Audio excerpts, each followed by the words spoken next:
Y bueno, en principio, muy contenta de poder participar nuevamente de estos espacios de Olimpiadas Especiales y que den lugar a temas como este, ¿no? Como la diversidad de género, y poder reflexionar con las familias, que es tan importante, porque a veces son conceptos que quedan tal vez en la teoría o en lo que uno entiende y escucha, pero bueno, a veces cuesta preguntar y poder tener información clara, precisa, concisa y que no sea solamente lo que a mí me parece que es la diversidad de género y qué pasa con las personas que tienen una discapacidad. Bueno, vamos a ir pasando entonces las filminas, las diapositivas, y la realidad es primero hacer un poquito de historia, ¿no? Y ver de dónde venimos y a dónde estamos ahora, ¿no? Porque siempre cuando trabajamos desde la mirada de la sexología, tenemos que tener muy en cuenta la historia y la biografía de una persona. Nosotros, los educadores sexuales, hablamos de la biografía sexual y la geografía sexual, ¿no? La biografía es nuestra historia, que implica desde el nombre que tenemos, y la geografía tiene que ver con el cuerpo que habitamos.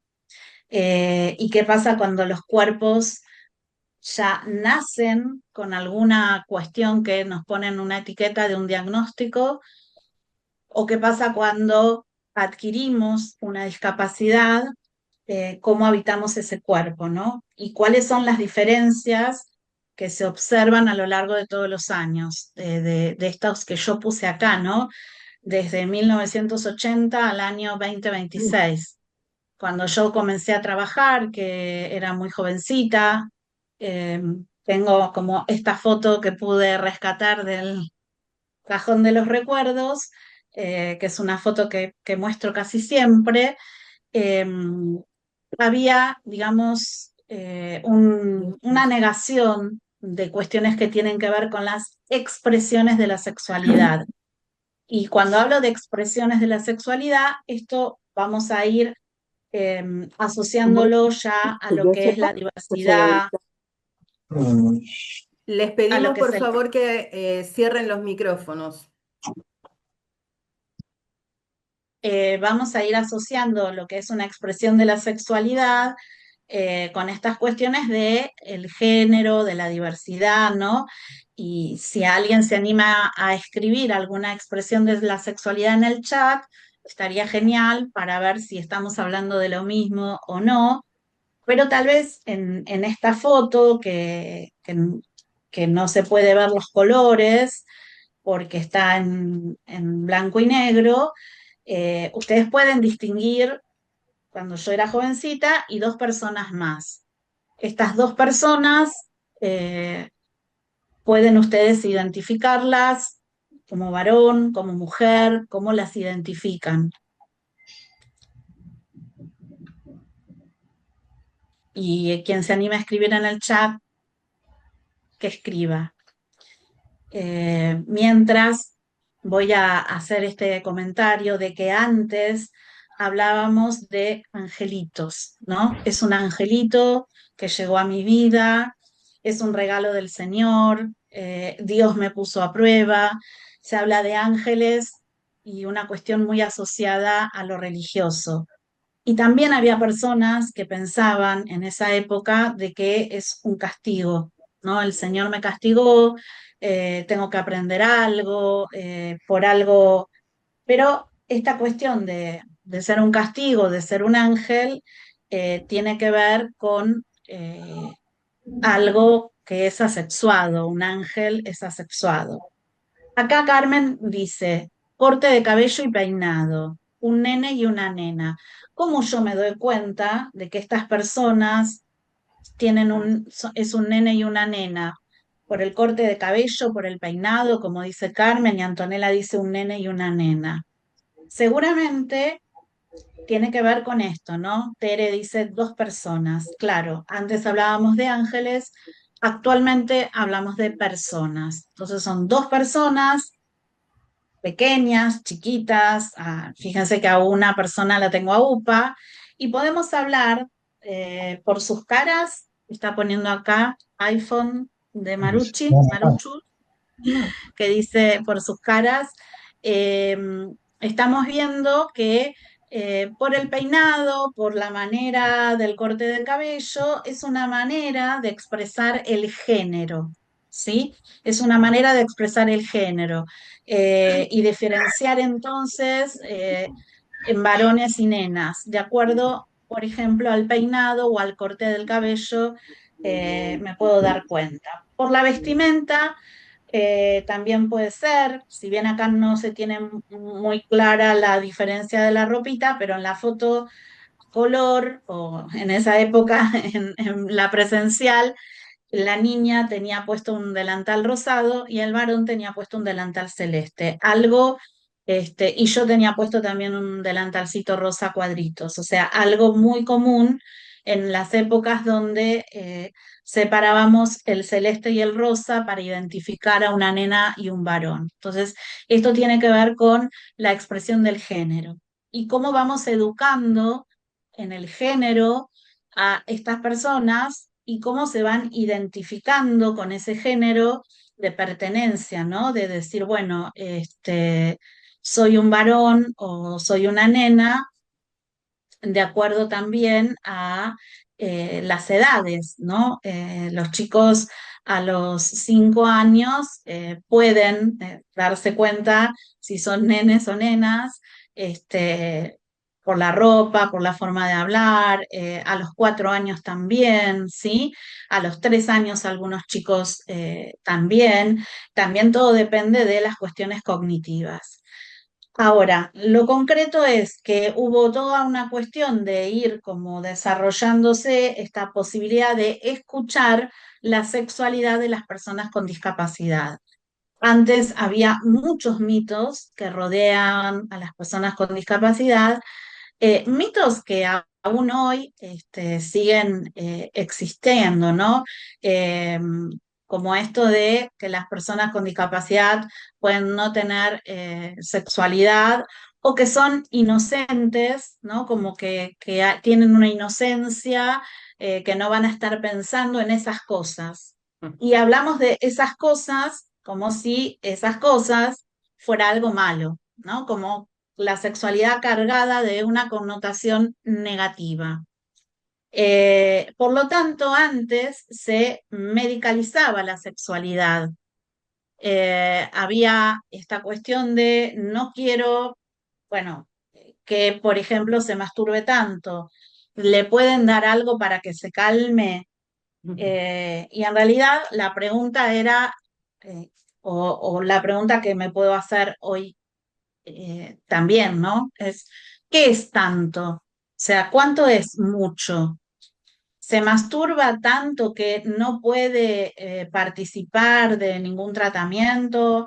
¿Se masturba tanto que no puede ir, no puede escolarizarse? ¿Se masturba tanto que no puede disfrutar de un cumpleaños, que no puede disfrutar de un deporte? Porque cuando una persona con o sin discapacidad tiene un problema de masturbación compulsiva, le va a afectar en todas las áreas de la vida esto. Entonces, la situación es, ¿qué es lo que me molesta? Ver que se masturbe, ver que me muestre una sexualidad que yo quiero negar. Y entonces, actualmente hablamos de educar la sexualidad, ¿no? Y desde el año 2006 aparece la Ley de Educación Sexual Integral con los lineamientos curriculares que nos dicen qué debemos enseñar en cada nivel educativo, y es algo que llevó varios años de poder desarrollar esos lineamientos, donde nos dicen que se trabaja en el nivel inicial, que se trabaja en sala de 3, en sala de 4, en sala de 5, que se trabaja inclusive en el jardín maternal, que se trabaja en la escuela primaria, en el primer ciclo, en el segundo ciclo, en el tercer ciclo, qué pasa en la escuela secundaria, cómo se trabajan los profesorados, ¿no? Para que haya docentes capacitados. Entonces, Actualmente, y ya desde hace muchos años, contamos con esa ley de educación sexual integral que eh, aún hoy todavía falta que las familias accedan a los materiales. Y esto es porque, bueno, a veces las escuelas no brindan el material, esto es una realidad, pero sí están en internet los materiales para descargar y, bueno, yo los invito a que los puedan descargar. Y en todo caso, si no saben en dónde, después, bueno, se ponen en contacto conmigo la gente de Olimpiadas Especiales y yo les mando links para que los puedan descargar. Pero bueno, hay una revista que es una edición actualizada de educación sexual integral para charlar en familia. Hay un material que es específico para personas para familias que tienen hijos con alguna discapacidad. Y entonces, digamos que en esto de que podemos educar, vamos a estar educando cuestiones que tienen que ver con las partes del cuerpo, con la llegada de los bebés, la edad de los cambios, cuestiones que tienen que ver con los derechos, ¿sí? Qué derechos sexuales hay y hablar, ¿no? De la equidad de género, de la diversidad sexual, de la cuestión de la prevención de la violencia, etcétera, etcétera, etcétera. Son muchísimas cuestiones que se trabajan en lo que es la educación de la sexualidad. Y claro que sobre esto también existe esto de, bueno, si le hablo de sexualidad o si le hablo de género, lo voy a confundir o le voy a estar metiendo ideas en la cabeza. Estos son pensamientos que aún hoy circulan, no solamente en las familias que tienen un hijo o una hija con discapacidad, sino en general, ¿no? Eh, de pensar que porque yo le hable de determinado tema le voy a estar metiendo ideas en la cabeza. Y la realidad es que chicos y chicas y jóvenes y adultos con discapacidad tienen muchas más ideas de lo que las familias a veces creen, ¿sí? A veces las familias me llaman para consultar, para que yo haga una psicoeducación de la sexualidad con sus hijos, con sus hijas, y yo me tomo tal vez 3 encuentros para armar como un proyecto, para armar una orientación a las familias, y de golpe me encuentro con que estos hijos o estas hijas tienen mucha más información de lo que sus familiares creen, ¿no?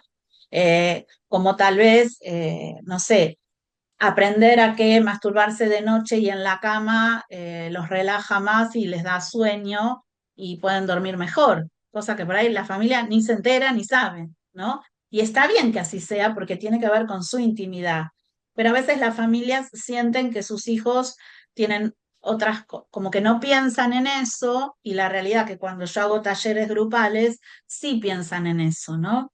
Y sí se huelen los dedos cuando se masturban, y sí tienen ganas de estar en pareja, y sí tienen el pensamiento, como tienen muchos jóvenes o adolescentes, de ponerse de novio y tener hijos. Bueno, y por otro lado también están las creencias y los mitos, ¿no? Antes había muchos mitos acerca de la persona con discapacidad y hoy nos encontramos con realidades, ¿no? Con esto de, bueno, no sé, la identidad de género, mucha gente tiene la creencia de que es algo nuevo, que es ahora una moda, y en realidad siempre hubo una identificación con el género que me dan al nacer, ¿no? El género estaba puesto siempre a partir de ver mis órganos genitales. Si nacía con una vulva, era mujer, en el género de la identidad de un documento en donde se ponía femenino, y si nacía con un pene, era un varón, por lo tanto era masculino. Entonces, la pregunta es, bueno, ¿qué pasó? Bueno, pasó de que empezamos a poder hablar de la diferencia entre sexo y género, ¿no? Y empezar a entender por qué había estas conductas que muchas abuelas decían, pareces un marimacho, pareces un varón, no te comportás como una mujercita, sentate bien, cerrá las piernas, y al varón se le permite sentarse con las piernas abiertas, o patear una pelota, y hoy eso se fue desconstruyendo, ¿no? Entonces, eh, la realidad es que hoy en día las chicas también juegan al fútbol y no por eso se convirtieron en varones. La realidad es que a una chica que le guste trepar a un árbol, no por eso se convierte en un varón. Así como hoy en día se le da a los varones juguetes que tienen que ver con la paternidad y se les enseña a ejercer ese rol de paternar y se les da un bebé para que acunen o para que lo lleven a pasear, porque la realidad de hoy es que los varones también se ocupan de los hijos. Entonces antes el varón desaparecía de la escena familiar y era la madre mala que se ocupaba de todo. Hoy hay padres que también se ocupan de hacer las compras, de hacer la comida, de bañar a sus hijos, de preparar la ropa para el colegio. Entonces también hay que enseñarles a paternar. Entonces todo esto tiene que ver también con la educación de la sexualidad, que la sexualidad no tenemos que restringirla a una sola cuestión, no tiene que ver solo con el sexo, ¿no? También estaba antes la fantasía de que las personas con discapacidad eran hipersexuadas. Y la realidad es que eso es una fantasía, porque así como hay personas con discapacidad que son hipersexuadas, también hay personas sin discapacidad. ¿Y qué significa ser hipersexuado, no? A veces la gente dice, no, pero está todo el tiempo corriendo o está todo el tiempo queriendo tocar tetas o tocar culos y yo voy a hablar de esta forma porque es la forma en que me hablan a mí las familias. Y creo que tenemos que poder hablar de estas palabras que son frecuentes entre los chicos, las chicas, los adolescentes, ¿no?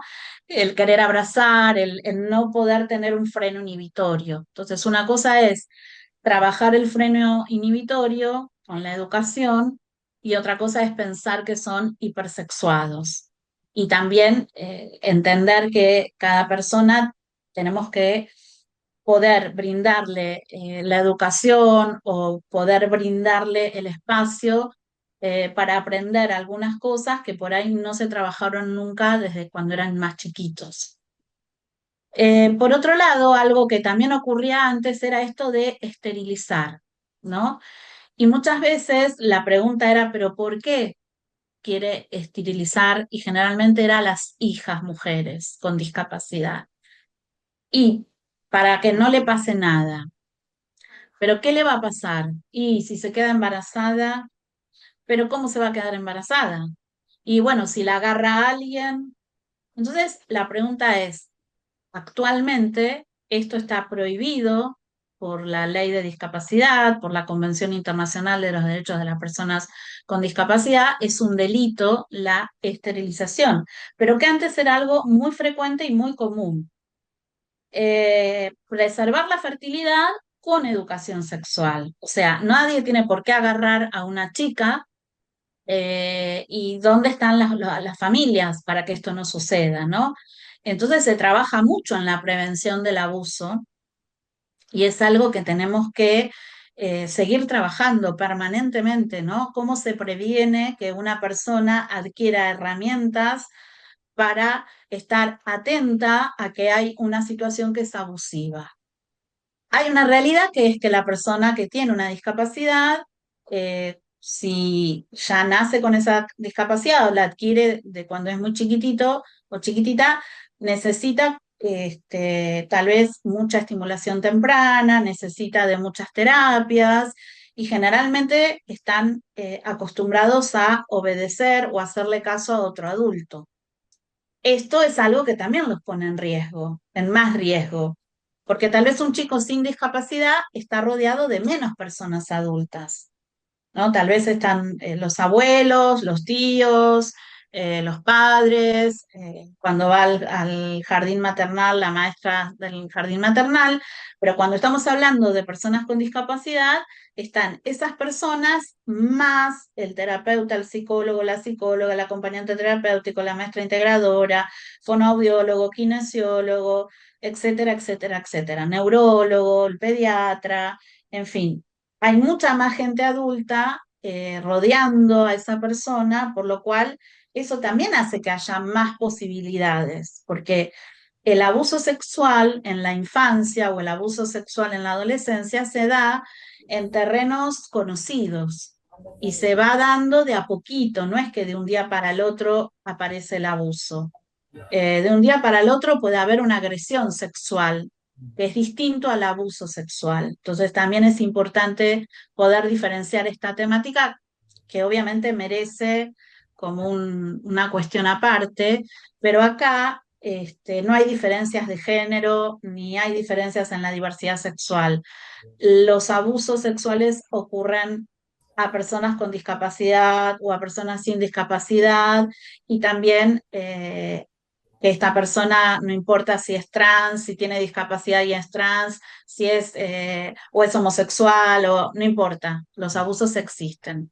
Acá Leticia dice, una amiga me comentó que esterilizó a su hija con discapacidad para prevenir embarazos, porque la realidad es que aunque siendo una señorita muy cuidada, los depredadores aprovechan el mínimo descuido. Bueno, eh, obvio que depredadores sexuales existen, los abusos existen, las agresiones sexuales existen.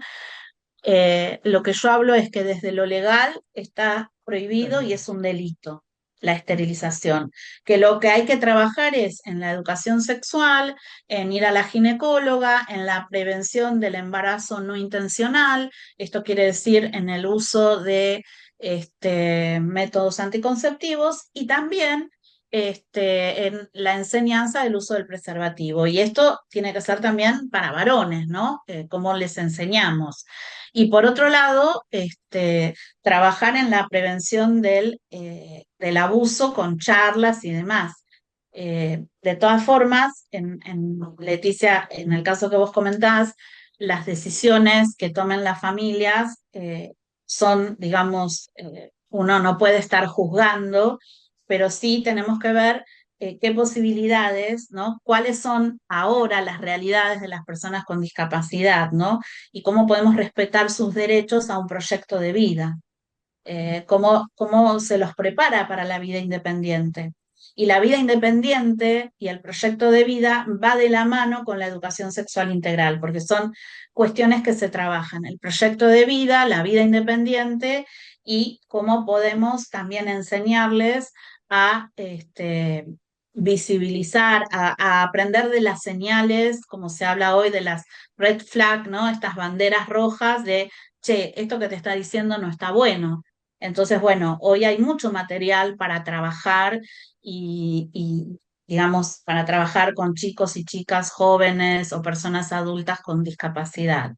Bueno, por otro lado, antes, ¿y cómo sería la prevención con respecto al círculo familiar, ya que suelen ser las personas de más confianza de las personas con discapacidad? Bueno, justamente podríamos armar algo que tenga que ver con un taller o alguna charla que tenga que ver específicamente con este tema. La realidad es que uno trabaja con chicos y chicas y sobre todo, por ejemplo, con personas que tienen, que son, digamos, de eh, neurodivergentes, que también ahí hay que trabajar mucho estos temas de la prevención, se va trabajando con esto de los círculos, ¿no? El círculo de confianza. ¿Quién es mi persona de confianza? ¿A quién le puedo contar las cosas que me pasan? Qué partes de mi cuerpo, o sea, cuando nosotros hablamos de educación de la sexualidad, tenemos que tener muy en claro que tenemos que trabajar acerca del conocimiento del cuerpo y no solo de la parte externa, sino de cómo funciona el cuerpo, de qué reacciones corporales podemos tener ante un abrazo o ante algo que no me gustó, y cómo tenemos que estar alertando a toda la familia de que estamos trabajando en estos temas, ¿no? De que estamos trabajando sobre la prevención del abuso. me ha pasado de que detectar que el abuso lo está cometiendo alguien de la familia y tener que hablarlo claramente. O sea, me ha pasado hasta de poder detectar un abuso sexual en un niño de 2 años con nada de lenguaje y que quien estaba abusándolo era su papá. Y el papá venía a la sesión a querer que yo haga un informe culpando a un profesor del lugar a donde concurría el niño, ¿no?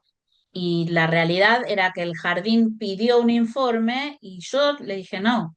O sea, él empezó con el discurso de que era un profe y yo a la primera sesión que tuve con el niñito me di cuenta que no era el profe, que era él, era su papá. Y entonces cuando hago la devolución, 3 sesiones después, le digo, claramente es usted, y ahí se armó un gran despelote con la esposa, con él, en general, y me dijo, bueno, si quiere denunciarme, denúncieme, ¿no? Como esta cosa bien psicopática del psicópata. Entonces, bueno, creo que esto también son temas para charlar con más profundidad, pero entender que la educación es no solo para niños, niñas, adolescentes, sino también para la familia. Por otro lado, antes pensábamos en infancias eternas, eh, son niños eternos, y hoy hablamos de los ciclos vitales. En la época de la foto, estas dos personas que están allí en la foto están fallecidas, porque en esa época una persona con síndrome de Down fallecía entre los 16 y 23 años. Hoy me superan en edad. Yo hoy tengo 64 y hay gente con síndrome de Down que tiene mi edad o un poco más, ¿no? Entonces, esto es debido a los avances médicos, a los avances científicos, a las investigaciones que se han hecho, digamos, a todos los apoyos, como pueden ser las operaciones cardíacas, todos esos avances que hacen que una persona viva hasta la vejez y pase por todos los ciclos vitales. ¿Esto qué significa desde lo sexual? Bueno, que van a pasar por todas las etapas, por lo cual yo tengo que enseñarles los cambios de la adolescencia, los cambios para la juventud y también todo lo que tiene que ver con el envejecimiento, cosa que no estamos tan acostumbrados a charlar, ¿no? Se habla mucho de las adolescencias y demás, pero bueno, también tenemos que hablar de qué pasa cuando envejecemos, cómo nos cambia la piel, cómo nos cambia el cabello, o sea, todos los cambios que suceden en la adolescencia suceden en el envejecimiento. Entonces, también hablar, ¿no? De este periodo que también tiene que ver con la sexualidad, porque es todos los periodos de la vida vamos teniendo distintos cambios. Y los ciclos vitales, hoy una persona con discapacidad los vive todos los ciclos vitales, ¿sí? Bueno, y antes era un tema tabú hablar de sexo o hablar de sexualidad, era más tabú. Inclusive en las familias no se habla, o actualmente hay familias que todavía no hablan de este tema y es un tema tabú. Pero bueno, hoy podemos hablar de expresiones sexuales, hoy tal vez se puede hablar de sexualidad en un programa de radio, en la tele, en un streaming, existen estos Zoom, estas charlas, ¿no? Eh, que yo empecé a dar charlas y talleres a partir del 2009, del año 2009, ¿no? Cuando me acredité como sexóloga educativa en la Federación Sexológica Argentina. Antes era casi imposible. Y así todo, trabajando, me acuerdo en una institución donde me decían, por favor, de este tema no hables, ¿no? Me ha pasado en una institución que uno de los concurrentes que tenía el síndrome de Prader-Willi, en el horario del hogar, eh, que es el horario donde, estando, ¿no? internado en un centro de día con hogar, el horario después de las 4:30, de las 5 de la tarde, donde se terminan todas las actividades, comienza el momento de el baño, de preparar la mesa para cenar, de ver algo en la tele, es todo como una actividad más libre. Y él, ¿y qué hacía? Buscaba, mientras se acomodaba la ropa y demás, se vestía de mujer. Y la idea de los directivos es, ni se te ocurra hablar esto con la familia, como que quedaba dentro de ese contexto. Entonces, cuando no hay una decisión institucional desde la dirección, desde el equipo directivo, hablar de cuestiones de la sexualidad es imposible, porque si no hay un acompañamiento de parte de los directivos de una institución y te están prohibiendo hablar del tema con las familias y te dicen ni se te ocurra decirles, o sea, hay como un miedo o un temor a poner temas sobre la mesa, ¿no? Como que esto de la identidad de género no se habla, de sexo y género no se habla, este, y eh, silenciar, ¿no? Y entonces ocultar el tema evitando responder o contar o charlar con los jóvenes por esta cuestión de por miedo a no saber qué hacer. Entonces, mejor no hacemos nada. Ahora, todos estábamos viendo, ¿no? Que esto ocurría, pero nadie hablaba. Bueno, hoy contamos con la ley 26.743, que es una ley que respeta la identidad, las distintas identidades, ¿no? Y entonces, bueno, esto tiene que ver con la convivencia y cómo nombrar a los demás y cómo acompañar a estas personas que tal vez se sienten varón o se sienten mujer, ¿no? Que tiene que ver con una vivencia interna que ahora, bueno, avanzando un poquito con las láminas vamos a poder hablar un poquito más, ¿no? Pero lo bueno es que lo que me pasó en aquella época, me pasó que en otra institución, antes de la pandemia, que yo iba a dar talleres y demás, uno de los concurrentes, cuando comenzaron, porque el tema es así, ¿no? Cuando se abre la puerta a hablar de sexualidad, aparecen la palabra, ¿no? Y yo estoy dando la posibilidad a que la otra persona se manifieste, ya sea con un dibujo, ya sea con la palabra, ya sea con los gestos, ya sea con materiales didácticos. Y apareció esto de un concurrente que cuenta que en su casa se viste de mujer y que la única manera de disfrutar su sexualidad era cuando se vestía de mujer, se masturbaba y podía eyacular, pero vistiéndose de varón, no. Y que él quería comentarle a sus a sus amigas y amigos del centro de día lo que le estaba ocurriendo. Y la directora tenía, digamos, toda la apertura para que esto ocurriera, por eso me había convocado a dar primero talleres con los profesionales y después con los concurrentes. Y bueno, pero el dueño de la institución se negaba. Entonces, presentando la ley de identidad de género, pudimos conseguir que permitiera que se vistiera de la forma que quisiera, y tampoco es que se fue con tacos y él se había comprado unas tetas en un sex shop. No, fue, digamos, como maquillado, con una ropa. Entonces esto, bueno, eh, ocurrió como una cuestión no exagerada, no era algo que iba a ir vestido con taco aguja, ¿no? Acá, Mónica cuenta, conozco una persona con discapacidad que tiene la inquietud de realizarse cambio de género, pero no solo en el DNI. No conozco sobre la posibilidad de cambiar a nivel de genitalidad del cuerpo. ¿Podrías repetir, dice Fabiana, el número de la ley? Sí, por supuesto. Y está bueno que la puedan tener a mano, 26.743. Y por otro lado, bueno, también hay un material para leer que tiene que ver con esto de identidades de género, ¿no? Para que puedan leer.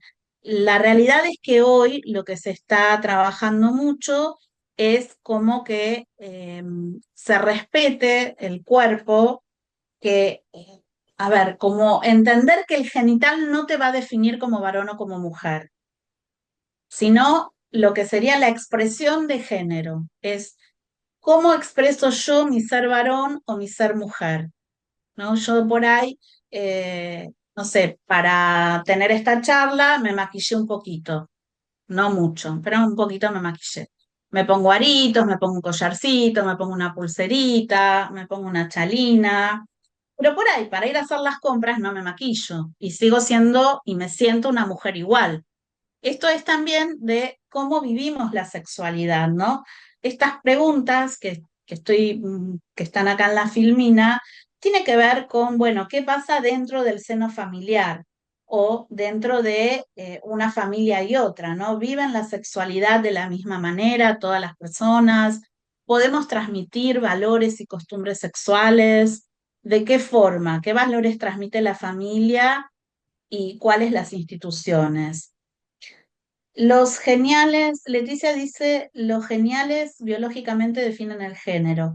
Bueno, los genitales, capaz habrás Sí. querido poner, ¿no es cierto? Bueno, los genitales te dicen que una persona es hembra o macho, pero el género es una construcción. Una cosa es el sexo y otra cosa es el género. El género es algo que se va construyendo a lo largo de la vida y que tiene que ver con la forma de ser varón o la forma de ser mujer. Entonces, ¿cómo se acostumbra en una casa a criar a un varón o a criar una mujer? ¿No? Y esto tiene que ver con que si vivimos la sexualidad de la misma forma. En la familia de ustedes, ¿son siempre los varones los que hacen el asado o las mujeres hacen el asado? Esto es lo que tiene que ver con la crianza, ¿no? Se le enseña cuando al bebé se le empieza a hacer así, tipo boxeo, ¿no? O a un nene chiquitito. ¿Se le hace este gesto también a una nena? Entonces, en estas cuestiones de cómo vamos criando a un varón tan diferente de una mujer, hace que a veces una persona diga, yo no me siento mujer, yo me siento, me gusta más todo lo que tenga que ver con los varones. Bueno, eso no hace que esa persona se sienta varón, sino que le gusta expresar su manera de ser mujer, pero con cosas que por ahí nunca le dieron, que le dan más a los varones. Ahora, la vivencia interna de cómo me siento yo como varón o como mujer es otra cuestión. ¿M? Tiene que ver más con qué me identifico yo, porque el sexo es lo que somos biológicamente. El género es lo que aprendemos a pensar, sentir y hacer en el contexto cultural en el que vivimos. Y la orientación sexual es lo que descubrimos que nos atrae eróticamente, a partir de lo que pensamos, sentimos o que sentimos frente a otra persona, ¿verdad? Ahora, me ha pasado, por ejemplo, de acompañar a el desarrollo, mejor dicho, de acompañar eh, a una niña que tenía muchas características de, de ser eh, de tener, digamos, un, un autismo eh, de muy buen rendimiento cognitivo y a la vez empezó a sentirse que se sentía varón, ¿no? Entonces fue todo un acompañar a la familia en este pasaje de mujer a varón y cómo empezó con el tema de la ropa y eligió un nombre, pero como la ley de identidad de género no exige que la persona haga el cambio de DNI inmediatamente, simplemente presentar en la escuela y decirse, bueno, a partir de ahora se quiere llamar Ángel en vez de Ángela, entonces directamente, solamente manifestándolo, se cambian, digamos, todas los, ay, no me sale el nombre, pero bueno, para pasar lista, el cuaderno El de registro. comunicaciones, los boletines, el registro, ahí está, el registro, los boletines y demás, y pasa a ser Ángel. ¿No? Y más allá de que esté dentro del espectro autista y que tenga neurodivergencia. O sea, es todo junto, ¿no?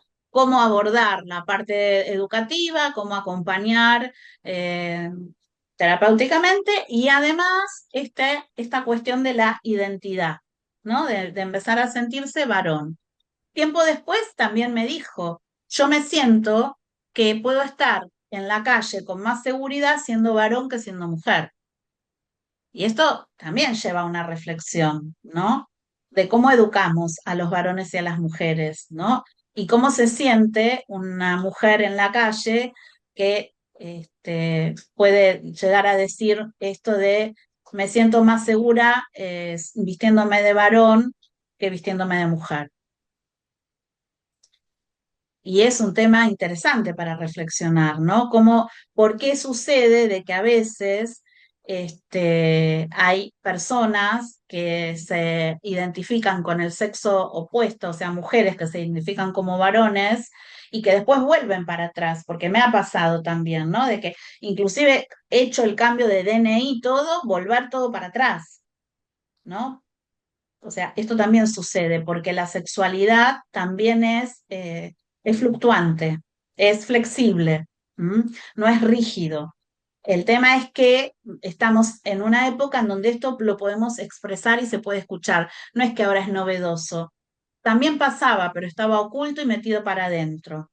Y no se decía, ¿no? Muchos varones se vestían de mujer adentro de la casa y la mujer se callaba la boca y no decía nada, ¿no? Y hoy esto está más abierto.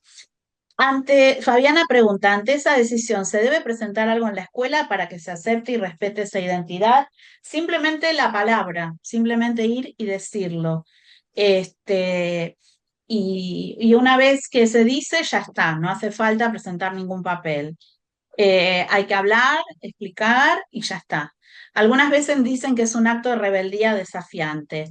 Bueno, si es un acto de rebeldía desafiante, supongamos que, o sea, podemos tener ese pensamiento, ¿no? De que es un acto de rebeldía.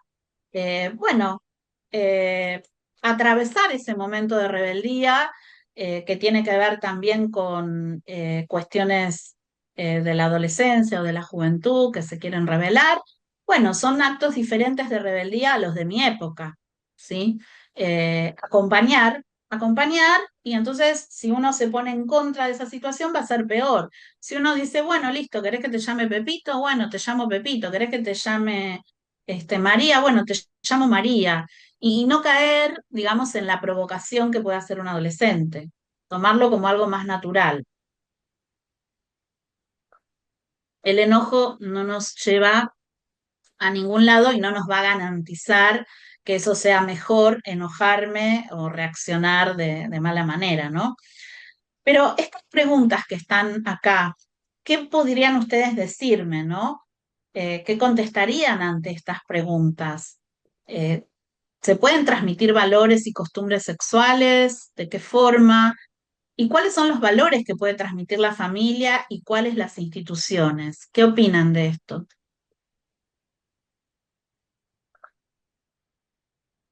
Alguien puede abrir el micrófono y responder si quiere. Sí, o si quieren escribir en el chat, no, no hay problema. Pero es interesante poder escucharlos, así como yo escucho a las familias o escucho a jóvenes o chicos, chicas o niños, niñas. Es interesante porque si ustedes les preguntan a sus hijos o a sus hijas qué es para vos la sexualidad, eh, a veces reducen la sexualidad a lo biológico o a lo corporal, ¿no? Y la sexualidad también tiene que ver con los afectos, tiene que ver con cuestiones legales, como las leyes. Nosotros tenemos un amplio marco legal respecto a la sexualidad. O sea, si bien la sexualidad es algo del orden de lo privado, de lo íntimo, está regulada por el Estado. Está regulada por el Estado porque el Estado te da un DNI donde vos podés decir que te llamás de tal manera y podés poner una X en tu femenino masculino, ¿sí? porque bueno, justamente esto es lo que hace la ley de identidad de género, ¿no? Todas las personas tienen derecho a reconocer su identidad de género y a ser identificadas de ese modo en los instrumentos que acreditan su identidad, que sería el pasaporte, el DNI, y por eso hay DNI, pasaportes no binarios, ¿no? En donde hay como una nueva opción en el campo sexo que no es ni F ni M, sino que se agrega una categoría X, que es una persona no binaria, que no se identifica ni como varón ni como mujer. Entonces, esto es una norma que contribuye a garantizar el cumplimiento de la ley de identidad de género. Por otro lado, el Estado regula nuestra sexualidad porque regula el casamiento, regula el divorcio, regula la convivencia, ¿no? O sea, uno hace un certificado de convivencia con alguien para, digamos, avalar determinados derechos.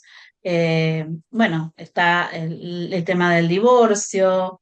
Está también, por ejemplo, ¿no? La ley del parto humanizado, que es re loco, ¿no? Parto humanizado, como que cuántas aberraciones se han cometido en el momento del parto y hoy las chicas tienen a mano siempre la ley del parto humanizado para no dejarse avasallar ni por una partera ni por un médico. Y bueno, y esto está, o sea, son regulaciones que pone el Estado para favorecer de que tengamos una sexualidad más placentera, porque la idea es esa, ¿no? Em, bueno, alguien está saludando, Dominique desde Venezuela, atleta líder. Bueno, Silvia dice, ambas familias e instituciones podrían enriquecerse con la transmisión de valores. Bueno, ¿cómo se transmiten los valores? Lecturas, películas, situaciones cotidianas, dice Silvia. Exactamente, ¿no?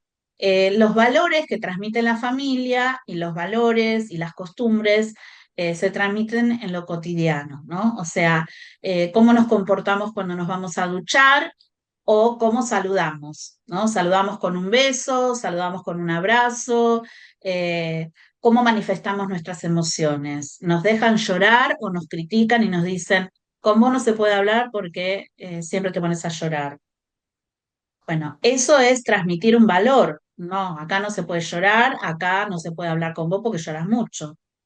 Esos son valores que tienen que ver con las emociones, donde desvalorizan el que una persona sea altamente sensible. Y hoy se sabe que hay personas, se llaman personas paz, con S, personas altamente sensibles. O no llores que sos un varón. Entonces ahí lo que estoy transmitiendo es, sos un varón, no puedes llorar. Y estas son costumbres también, ¿no? O estas costumbres que tenemos respecto de quién pone la mesa, quién levanta la mesa, quién hace la ensalada, quién hace el asado. También son costumbres sexuales. O anda a la cocina, no opines de esto. Vos estás para la cocina y no para opinar. Bueno, ni hablar de los controles sexuales ginecológicos y proctológicos respetados, dice Fabiana. Claro, obviamente.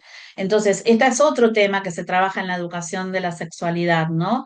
Cómo tiene que ser un control ginecológico y también cómo hay que educar a los varones a que este, se puedan ellos mismos hacer el control, así como a nosotras nos enseñan, ¿no? A hacer este control mensual o de cómo están nuestras mamas, bueno, a los varones hay que enseñarles también a tocarse los testículos para detectar tempranamente el cáncer de testículos que se da en los jóvenes y adultos jóvenes, se da con mayor frecuencia. Y entonces también hay que enseñarles a palparse los testículos y también a los adultos después de los 50 que le crecen las mamas, también pueden, son menos los casos, pero hay casos. Y no importa si tenés o no tenés una discapacidad, esto ocurre y por lo tanto, bueno, esta costumbre sexual de que la mujer, gracias a Tita Merelo que decía, hacete el control, nena, hacete el Papa Nicolau, es muy común que la mujer una vez por año ya lo tiene como incorporado, vamos al control ginecológico. Pero si yo tengo una hija con discapacidad y pienso que su vida sexual no existe, no la llevo. y no le hago los controles. Y es un error, porque puede contraer una infección este, igual que cualquier otra mujer, puede tener sexo a escondidas. O sea, las chicas y los chicos en una fiesta, me ha pasado de que han tenido relaciones en un baño y que después hay que estar yendo de corrida a la ginecóloga para ver qué pasó y nunca se había hablado del tema. Entonces, estas cuestiones, o que le sangra el pene porque se tuvo su relación sexual por primera vez, que los varones también dejan de ser vírgenes y pueden tener también algún problema en el prepucio, y no se les informó que esto podía pasar y se pueden asustar mucho. Entonces, bueno, todo esto hay que hablar. Eh,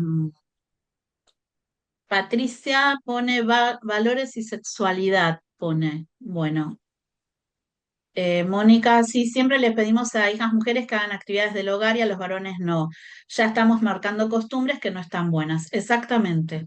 Y la vez pasada, una joven con discapacidad intelectual me decía que ella se siente que tiene mucha independencia, que ella logra hacer muchas cosas, pero su novio no.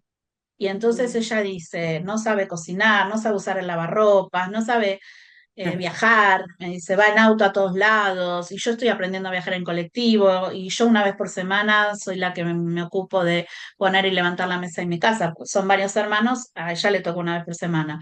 Yo sé calentar la comida, y mi novio no sabe nada, me dice, no tiene tanta autonomía como yo. Y yo necesito que él tenga más autonomía para que podamos avanzar. Y tenía todo un proyecto de vida muy interesante, porque me decía, yo no sé que no voy a tener hijos porque no me puedo hacer responsable de un bebé, pero sí me puedo hacer responsable de una mascota. Y él quería tener hijos, pero claro, el varón lo que quiere no es tener hijos, quiere tener sexo, ¿no? Que es distinto que sexualidad. La Ujú. sexualidad abarca el sexo, abarca lo biológico y abarca las relaciones sexuales, la sexualidad. Pero cuando hablamos de sexo, es relaciones sexuales, sexo genitales, relaciones íntimas y lo biológico. Pero la sexualidad abarca lo afectivo, abarca esto de la autonomía, abarca esto de las costumbres, de los valores. Entonces, ¿cómo educamos a un varón y a una mujer? Y bueno, claro, Mónica, no, no está bueno. Estaría bueno que, por eso cuando hablamos de equidad de género la equidad de género es eso, es decir, bueno, tratemos a los varones y a las mujeres por igual.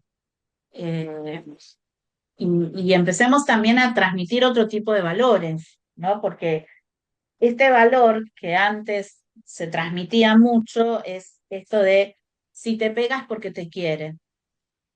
No sé si alguna vez lo escucharon, pero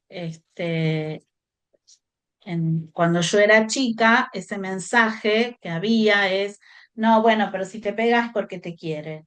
Y eso lleva a que haya situaciones de violencia y que la mujer piense, bueno, no, pero me quiere, lo que pasa, y a justificar cosas que no son justificadas, ¿no? Lo mismo mujeres que son agresivas. No, no quiero, digamos, una cosa es las situaciones de violencia y mirarlas con perspectiva de género, y otra cosa es que uno también reconoce de que hay mujeres que son violentas, pero la violencia se da más del varón hacia la mujer. Eh, pero bueno, enseñar, enseñar la regulación de emociones principalmente con el ejemplo, fomentar la comunicación en el hogar. Exactamente, esta es otra forma, ¿no? De que hablemos, que charlemos, que podamos hablar de nuestras emociones y pensar, bueno, ¿cómo puedo yo expresar mi enojo, expresar mi ira, expresar mi tristeza? Porque por ahí expresar la alegría o expresar un afecto positivo como el amor hacia alguien, tal vez puede ser más sencillo. Aunque hay familias que no se besan, no dejan que alguien sea divertido. eh, eh, Así como están las que minimizan todo, están las que todo es un problema. Entonces, bueno, eso también, ¿no? Hay que ver en qué familia estoy, cómo se regula eso. pero poder también enseñarles a cómo gestionar, hoy se habla mucho de gestionar las emociones, de no guardarme, ¿no? Si tengo una tristeza, que esa tristeza no se llegue a convertir en un enojo, porque el enojo, o sea, es una moneda de dos caras, de un lado está el enojo, del otro lado está la tristeza. Y si yo no puedo hablar de mi enojo o de con quién estoy enojada, y eso me va a dar bronca, y la bronca me va a provocar ira, y la ira lo que provoca es como se calienta la sangre en el cuerpo, y esto es una realidad, sube la presión, y se necesita una descarga motora. Y la descarga motora puede ser la puteada, puede ser el golpe, puede ser un empujón, puede ser una cosa siempre agresiva. Ahora, si yo puedo permitir hablar de que estoy enojada porque pasó tal y tal cosa y eso me pone triste o me da furia y puedo escribir o puedo dibujar o puedo hacer un bollo de papel porque estoy muy enojada y puedo descargar motrizmente esa cuestión, voy a estar gestionando esa bronca, esa ira, ese enojo sin maltratar a nadie. Pero bueno, todo eso tiene que ver también con una educación que tiene que ver con otro eje de la educación sexual integral, que es el de la afectividad. En educación, o sea, desde las instituciones se trabaja el eje de la afectividad, valorar y cuidar el cuerpo, el eje del respeto por la diversidad, el eje de los derechos. Entonces son muchas cuestiones que hacen a la educación de la sexualidad que vamos trabajando sobre diferentes temas. Vamos a ir a la lámina que sigue, ¿no? Bueno, ahí nos está saludando desde Venezuela, Zenaida Bencomo, representante de un atleta. León, también la responsabilidad que viene desde la juguetería, las niñas, todo guarda referencia al ama de casa, princesas, mamá, los niños, oficios y toda la paleta de colores. Nosotras solo rosa, por suerte, se ven algunos cambios. Bueno, justamente acá esta lámina que yo les muestro es cómo vamos construyendo la sexualidad de una persona, ¿no? Eh, Acá estos peluches, que no sé si se logra distinguir, ¿no? Pero esto representa, es un peluche que es una vulva, esto es un pene, esto sería el culo con el ano, el cerebro, el corazón, la boca, que tiene que ver con lo que pienso, lo que siento y lo que digo, ¿no? Si ustedes piensan en algún familiar de ustedes o en algún chiquito o chiquita que conozcan, pueden pensar esto de, bueno, ¿qué es lo que piensa acerca de la sexualidad? ¿Qué es lo que siente? ¿Y qué es lo que dice? ¿No? Voy a buscar algo acá, me lo había dejado medio lejos, pero porque esto también es importante ver algunos de los materiales, ¿no? Por ejemplo, esto es una vulva, para que vean con qué materiales trabajo yo por lo menos, ¿no? Un corazoncito que tiene que ver con lo que siento, la boca que tiene que ver, son como títeres, ¿no? Con lo que digo, cómo voy expresando cuestiones que hacen a la sexualidad. Acá está el cerebro, que tiene que ver también con qué conocimientos tienen acerca de la sexualidad. Y el pene, que a este le quedó puesto un preservativo. El otro día, en un tallercito individual, hay que enseñarle a colocar el preservativo. Y otro tema muy importante es enseñar a colocar el preservativo y que decirles a los varones que tienen que masturbarse con el preservativo para aprender a sentir y a usarlo en el momento que lo necesiten, de estar con otra persona, ya sea en una relación heterosexual u homosexual, a colocar el preservativo, que no se les rompa y a poder eyacular dentro del preservativo. Pero bueno, en principio abrir el sobre y colocarlo en algún lugar para ver cómo manipular, ¿no? O sea, estamos hablando de que pueden tener relaciones sexogenitales, pero no les mostramos un preservativo. Entonces, un chico el otro día me decía que en su escuela, que es una escuela especial, el psicólogo es el que les da ESI, pero les habló del preservativo, pero les mostró láminas, pero no se los hizo tocar, no se los hizo abrir, no les dio, o sea, nada. Entonces hay que enseñarles a ver la fecha de vencimiento, abrirlo, cómo se coloca, cómo se saca, cómo se le hace un nudo y cómo se lo tira en la basura y no en el inodoro que se tapa. Entonces son como estas cuestiones prácticas que es, bueno, cómo les enseñamos también, ¿no? Estas cuestiones que hacen a el cuidado de su cuerpo, porque esto tiene que ver con el cuidado del cuerpo y de su salud sexual y de su higiene también, ¿no? Entonces, a ver, acá hay más mensajitos. Leticia dice, conectarse con gratitud, a disfrutar su sexo femenino o masculino que por naturaleza obtuvo desde su nacimiento, ejerciendo con amor y valor. eh, a ver, ay, no sé por qué me pasa esto. Bueno, no sé cómo hacer, y valor de sí mismo desde la niñez hasta la edad adulta en el rol que es necesario que ser responsable de ejercer en equipo con quien conviva. En el rol que es necesario ser responsable de ejercer en equipo con quien conviva. Bueno, eh, por supuesto que siempre es importante hablar del placer, ¿no? Del placer, del disfrutar.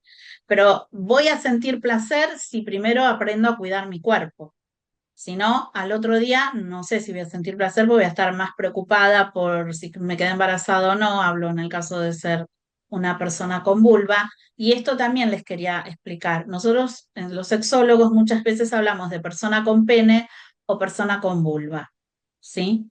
Después la persona puede tener vulva y decirme que es un varón. Pero por más que se sienta varón, yo tengo que hablar que si tiene una vulva, tiene que ir al ginecólogo o a la ginecóloga, porque tiene que cuidarse más allá de que se sienta como se sienta, ¿sí? Y si tiene un pene, también tiene que aprender a higienizárselo más allá que se sienta como se sienta.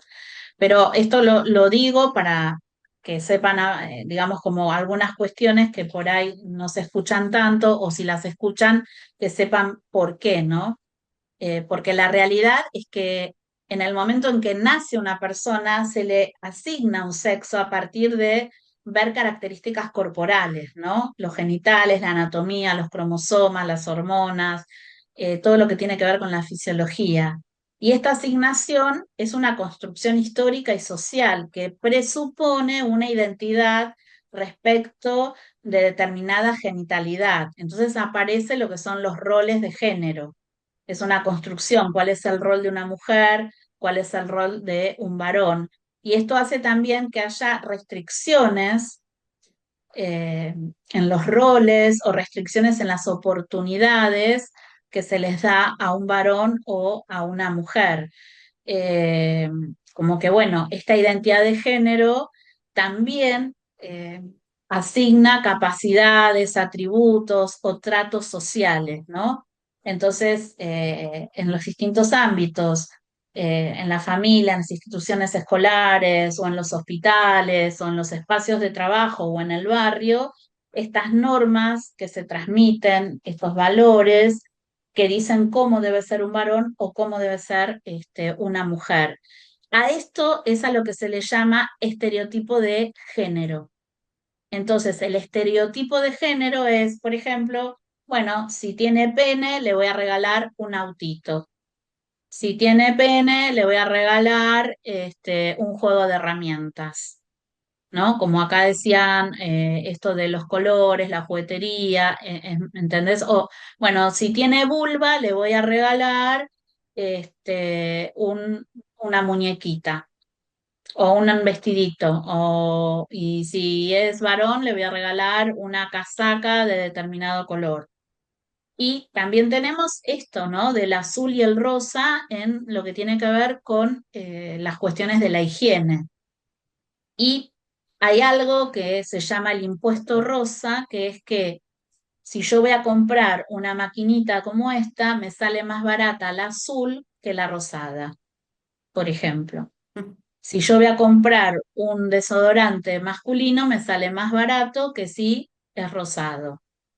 Entonces, se llama impuesto rosa, se cobra más. Entonces, Exactamente. estas cuestiones tienen que ver con los estereotipos de género, ¿no? Eh, Acá Julieta dice, muchas veces las mamás no charlan con sus hijas sobre el periodo menstrual y llega como algo traumático. Bueno, esto es muy importante, ¿no? ¿Cómo podemos hablar de cuestiones que tienen que ver con el desarrollo de la menstruación, que sí hay que hablar y que, por ejemplo, en las mujeres que tienen espina bífida, la menstruación llega mucho antes que en una mujer que no tiene espina bífida. Y a veces puede llegar a los 7 u 8 años. Entonces, imagínense el cambio que es para una niña tener una menstruación y no haberle contado nada, ¿no? Es traumático. Y también es cómo le explico, ¿no? Entonces, bueno, todo esto es importante de que lo trabajemos y es interesante que hay una página que se llama Proyecto Desear de Casa Fusa, eh, que tiene que ver con toda la cuestión de poder promover y garantizar los derechos sexuales y reproductivos de las mujeres y disidencias con discapacidad en la Argentina, ¿sí? Eh, entonces ustedes lo pueden buscar como Proyecto Desear y ahí van a encontrar mucho material eh, para poder descargar o para poder ver y también pueden descargar un material que se llama Desear es mi derecho, donde es un PDF que habla sobre sexualidad y autonomía de las mujeres con discapacidad. Así que bueno, cuando puedan buscar, ¿no? Yo les anoto acá, Proyecto Desear, Proyecto Desear, así lo escriben ellos de esta forma, y ahí van a poder encontrar material, ¿no? Sobre el proyecto Desear. Estoy tratando de ver si puedo encontrar la página web, pero no la estaría pudiendo encontrar. Pero bueno, Yo la busco. ah, no sé si alguien la puede encontrar, Ahora, pero ahora la buscamos. bueno, me parece interesante que lo tengan porque ahí hay material, hay láminas, porque la realidad es que a veces a las familias les cuesta tener materiales para poder trabajar en casa, ¿no?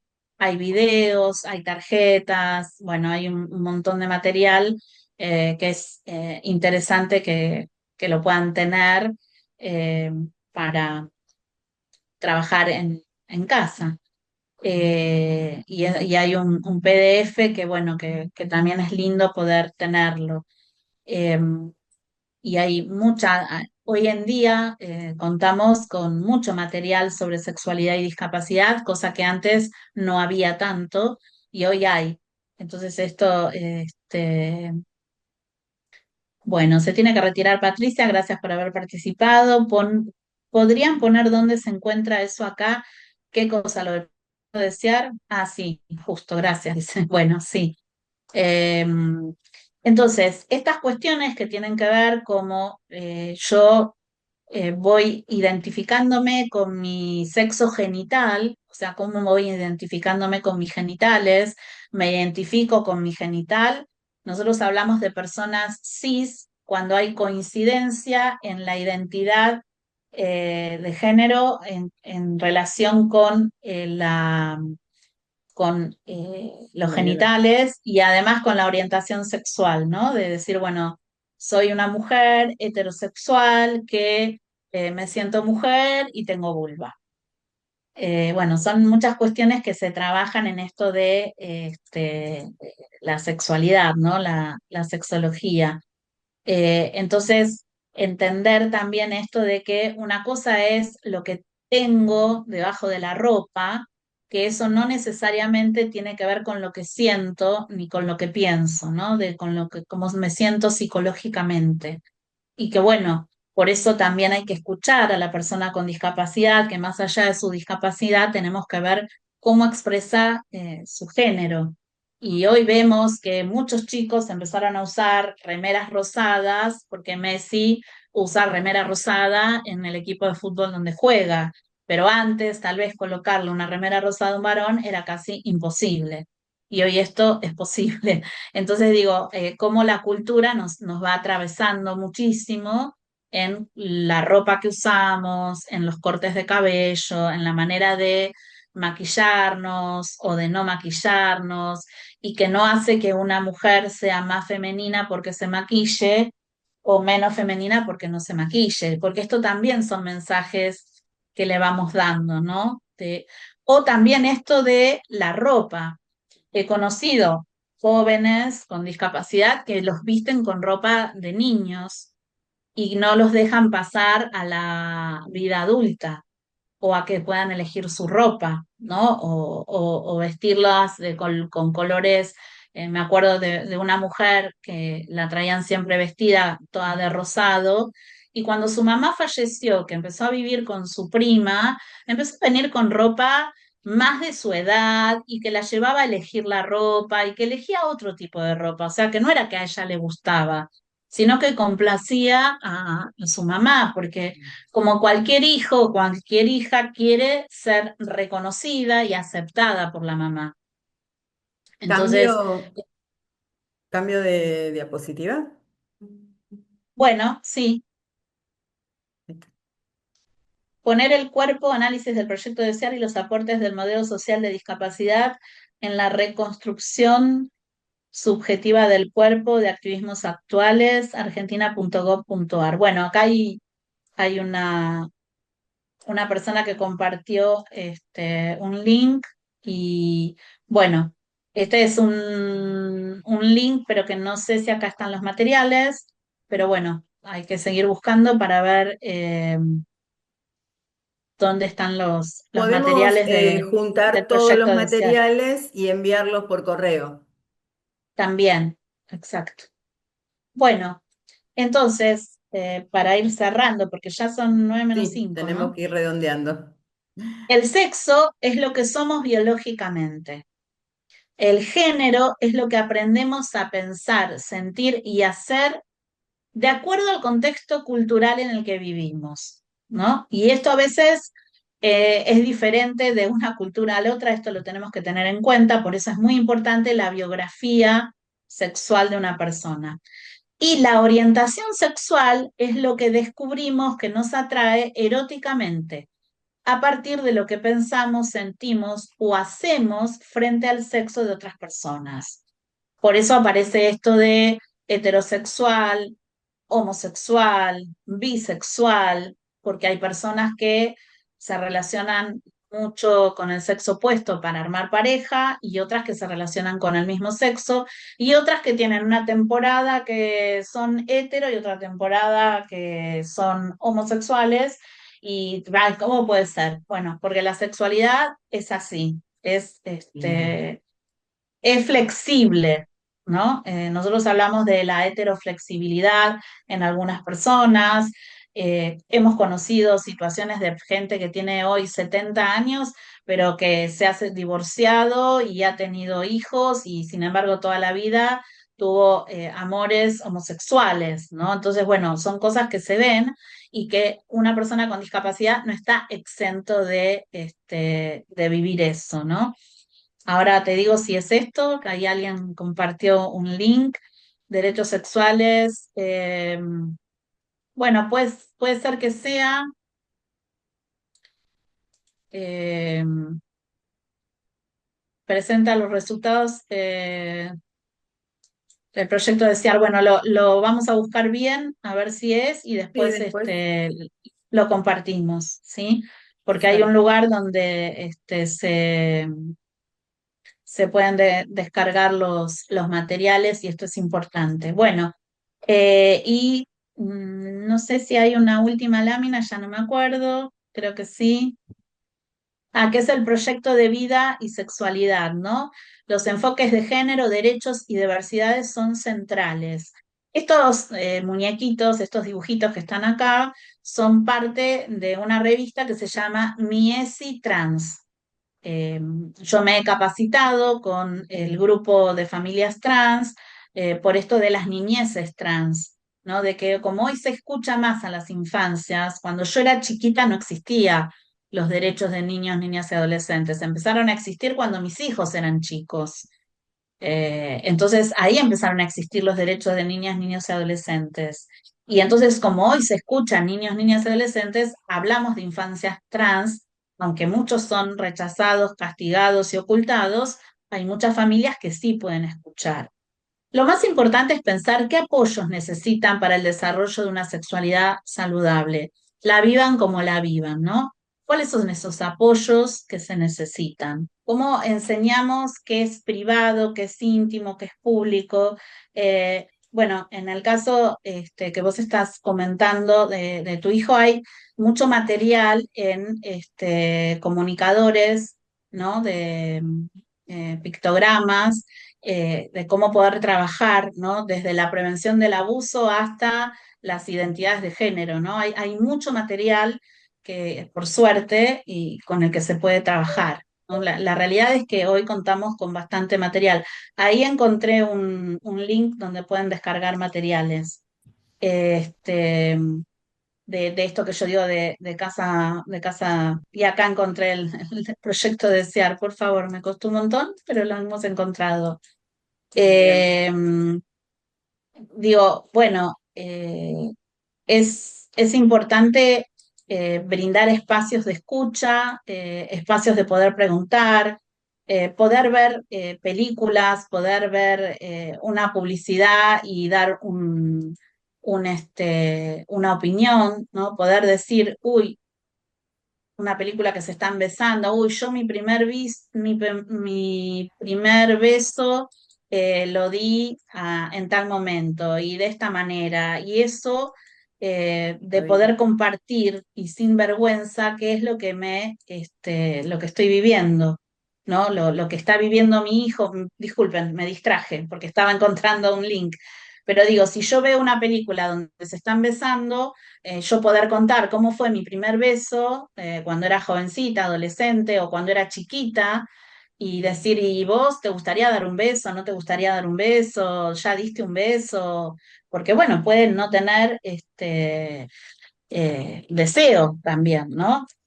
Así como pueden pasar de que haya gente que no le interese para nada la parte de la intimidad de la sexualidad, pero bueno, aquí los materiales, ahí encontré y ahí les puse grupofusa.org/proyecto desear y ahí si copian el link, ahí van a poder descargar todos los materiales. Hay una guía para equipos de salud, tarjetones y audiovisuales, ¿sí?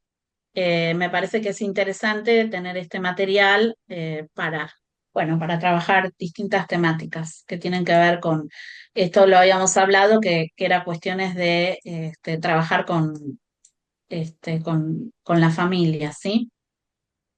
Gracias a todos por haber participado.